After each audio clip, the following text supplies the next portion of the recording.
मिलने के लिए। कोई बात नहीं, तुमने जमीन पर तो बहुत सारे जानवर देखे हैं। क्या तुम पानी के अंदर के जानवरों से मिलना चाहते हो? हाँ, आप मुझे लेकर चलोगी पानी के अंदर? हाँ बेटा, चलो। फिर वे पानी की सैर करते हैं और दोनों वहाँ से चले जाते हैं। चुड़ैल ये सब देख रही होती है और चुड़ैल को जल परी पर बहुत गुस्सा आता है।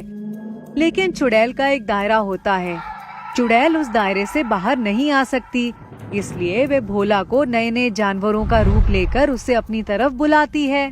भोला बेटा, अब ऐसे यहाँ इतनी रात को अकेले मत आना। लेकिन अगर मुझे कभी आपसे और जानवरों से मिलना हो तो फिर मैं क्या करूँगा? अगर तुमको मुझसे मिलना है तो तुम सुबह 4 बजे यहाँ आ जाना, और हाँ, मेरे बारे में किसी से कुछ मत बोलना। ठीक है भोला बेटा, जो रास्ता मैं तुमको बताऊंगी वहीं से जाना। अच्छा ठीक है। भोला को रास्ता बताकर जलपरी वहाँ से चली जाती है।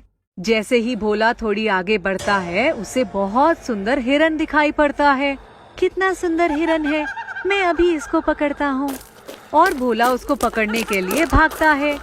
जैसे ही भोला चुड़ैल के दायरे में पहुँच जाता है, चुड़ैल उसको पकड़ लेती है।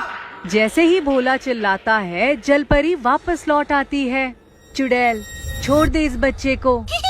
ऐसे कैसे छोड़ दूं? बहुत दिनों के बाद ये मुझे मिला है, अब तो मैं इसको मार डालूंगी। देख, ऐसा मत कर चुड़ैल, नहीं तो मुझसे बुरा कोई नहीं होगा। कर तुझसे जो हो सके। जलपरी चुड़ैल पर अपनी शक्ति से एक वार करती है और भोला के चारों ओर एक घेरा बना देती है। 24 घंटे तक चुड़ैल उस घेरे में कदम नहीं रख सकती। लेकिन 24 घंटे के बाद जलपरी भी कुछ नहीं कर सकती। जलपरी, मुझे बचा लो, मुझे बहुत डर लग रहा है। बेटा, मैं कुछ करती हूँ, तुम डरो मत। ये चुड़ैल तुम्हारा कुछ नहीं बिगाड़ पाएगी। इतने में सुबह हो जाती है और जलपरी को वापस जाना पड़ता है। भोला बेटा, डरना मत, मैं जल्दी आऊंगी।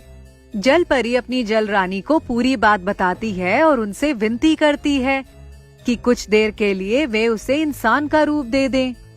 जल रानी को बच्चे पर दया आती है और वे जलपरी को कहती है, जलपरी, अगर तुम एक बार इंसान का रूप ले लोगी, उसके बाद फिर 100 साल तक कभी इंसान का रूप नहीं ले पाओगी। कोई बात नहीं, लेकिन अभी उस बच्चे की जान बचाना बहुत जरूरी है। ठीक है।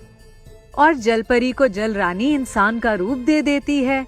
इसका फायदा उठाकर जलपरी कस्बे में जाती है और रामू के परिवार को सब बताती है और कहती है कि पंडित को लेकर चलें और रामू को चुड़ैल से बचाएं, और बताती है कि चुड़ैल को कैसे मारा जा सकता है और किस समय उसे मारें। जंगल के बीचों बीच एक बरगद का पेड़ है। पेड़ के नीचे आपको हड्डियों का ढांचा मिलेगा। उस ढांचे पर गंगा जल डालकर उसे जला दीजिए। चुड़ैल का साया हमेशा के लिए खत्म हो जाएगा और ये काम दिन के 3 बजे तक हो जाना चाहिए। इसके बाद कोई कुछ नहीं कर पाएगा। लेकिन आप कौन हो? वो मैं आपको बता दूंगी, पहले आप अपने बच्चे भोला को बचाइए। जलपरी के कहे अनुसार कस्बे वाला ऐसा ही करते हैं और देखते ही देखते चुड़ैल की हड्डियां राख बन जाती हैं और एकाएक गायब हो जाती हैं और भोला चुड़ैल के चंगुल से आजाद हो जाता है। भोला जलपरी की तरफ आगे बढ़ता है, लेकिन जलपरी इशारे से उसे मना कर देती है और गायब हो जाती है। भोला समझ जाता है कि जलपरी अपने बारे में किसी को भी बताने से मना कर रही है। वो औरत कहाँ गई जिसने हमें ये सब बताया था?